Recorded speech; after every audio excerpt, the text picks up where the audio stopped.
What's going on, everybody? Welcome back to Big Chunky, and today we're going to be talking about the upcoming PlayStation State of Play scheduled for tomorrow, December the 10th.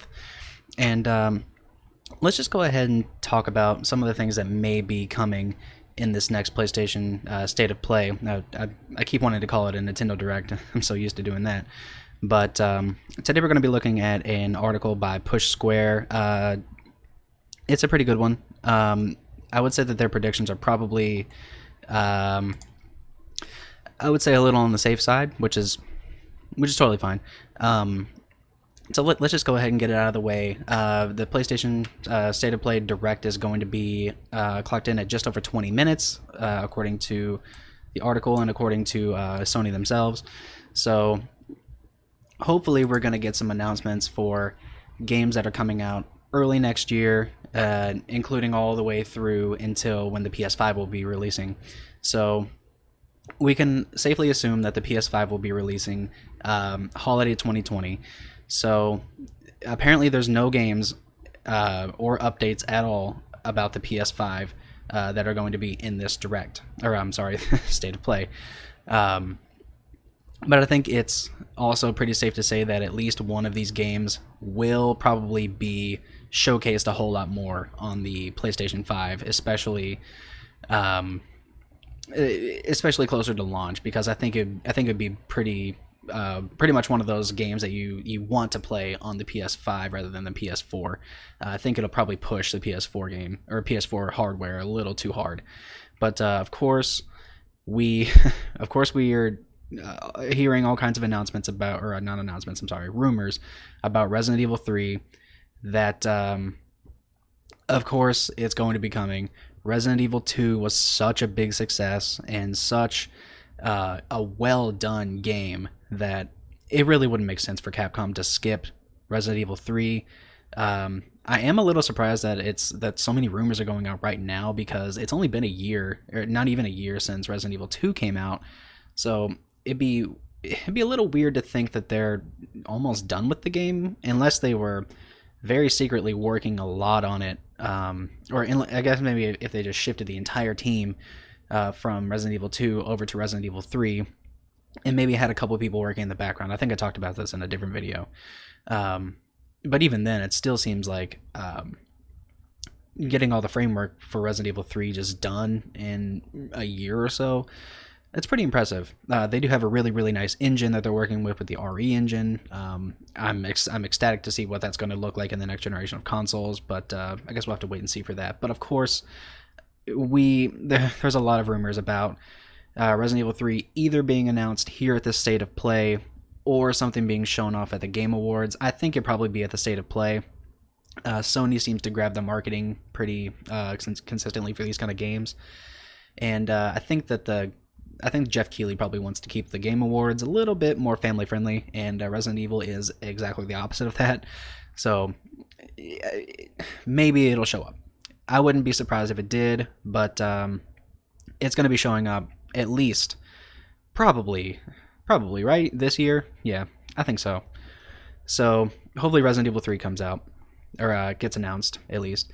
So here we go with the Ghost of Tsushima. This is the game that I was talking about earlier that needs some kind of coverage at all.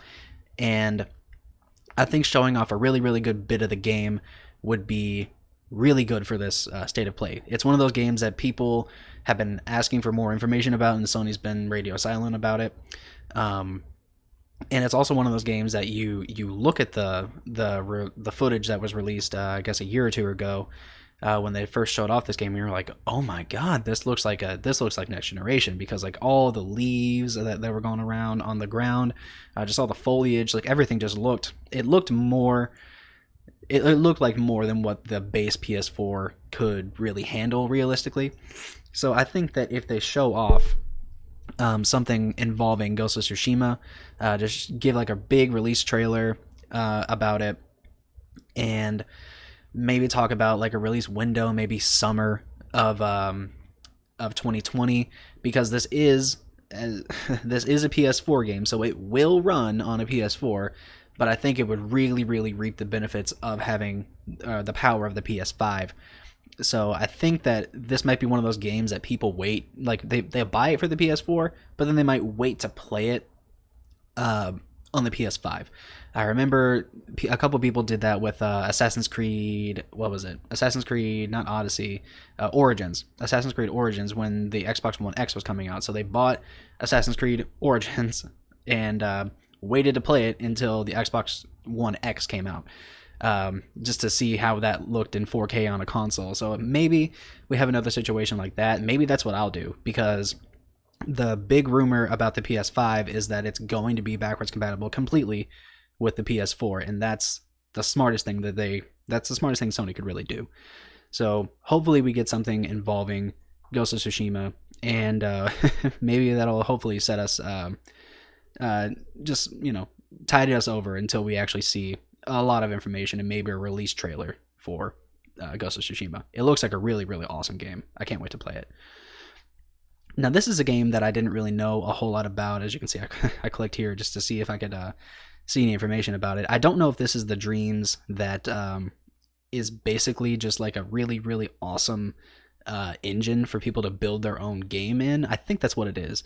So maybe that could come to PlayStation. From what people are saying, it's out of early access right now. So maybe it'll be coming to PlayStation on the 14th of February. Maybe we get that kind of announcement. I'm not really sure. Like I said, Dreams is not really one of the things that I am too on top of, I would say. So I apologize for the lack of information, but I'm probably just gonna skip this for now. If we get it, cool. For people that are excited about Dreams, that's awesome. But one game that I am extremely excited for is The Last of Us Part 2. Now, we've seen a lot of this game. We've seen a good bit of this game. We've taken a look at it. We've seen a bunch of trailers. People have freaked out for years now. And I think it's safe to say that people just want the game as soon as possible. So we know the release date. Maybe they could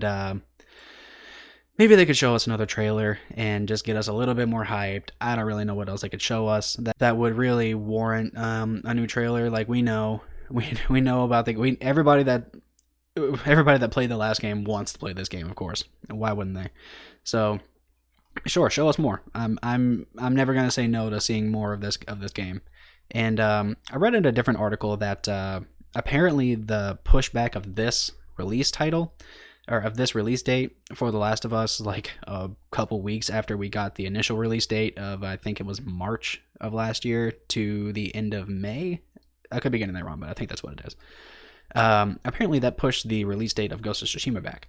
So hopefully the studio behind Ghost of Tsushima can have a little bit more time to maybe polish up some more aspects of this game, and maybe we can get a better polished product because of the pushing back of The Last of Us 2. So that could be a beneficial thing. So maybe we could see a little bit more on The Last of Us 2 in the state of play. That would be totally fine with me. And Push Square thinks that Untitled Goose Game could be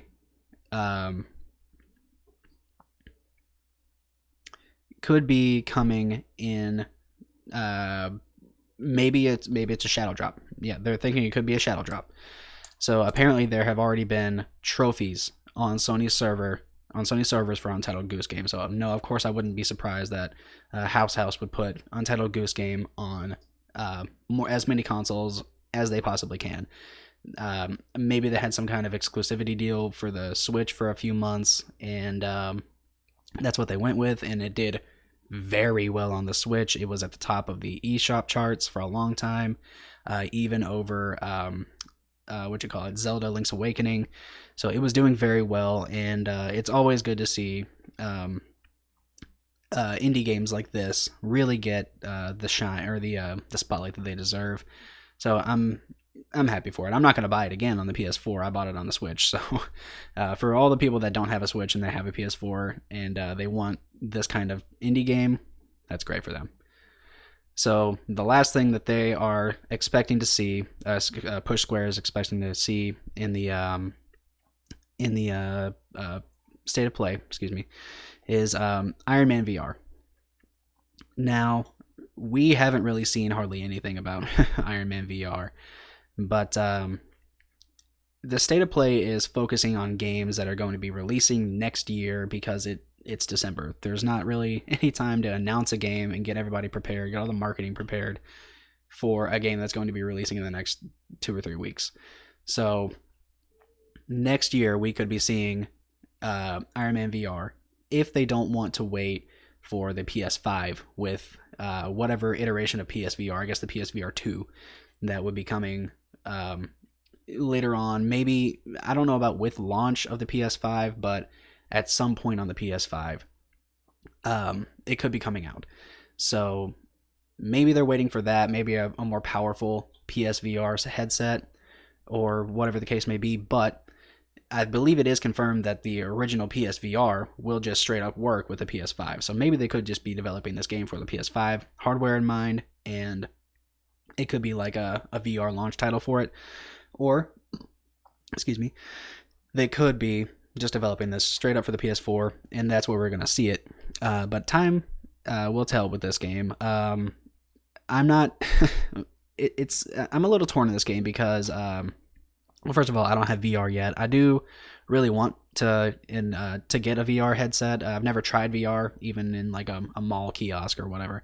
I've never tried VR. So I would like to get a PSVR and maybe have like one of my friends play Resident Evil 7 for me, because I won't play that game in VR. I just won't.